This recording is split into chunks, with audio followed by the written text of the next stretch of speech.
Hello hi friends. ఈరోజు మీ friends అంతా కలిసి శ్రీ లక్ష్మీ పార్వతి ఓల్డ్ ఏజ్ హోమ్‌లో అన్నదాన కార్యక్రమం చేద్దామని చెప్పి అనుకున్నాం.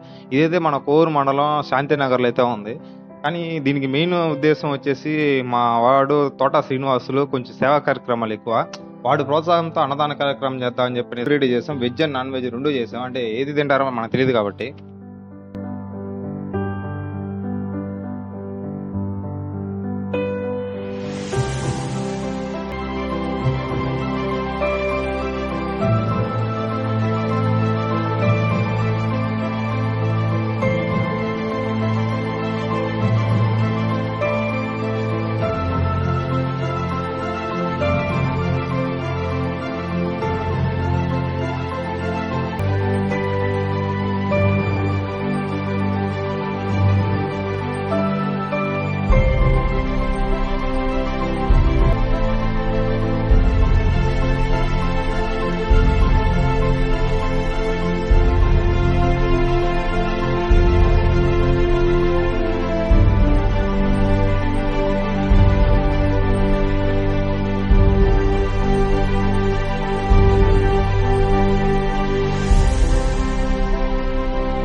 మొత్తానికైతే అన్నదాన కార్యక్రమం అయిపోయింది. ఇంతమందికి భోజనం పెట్టిన తర్వాత మాకు కొంచెం సాటిస్ఫాక్షన్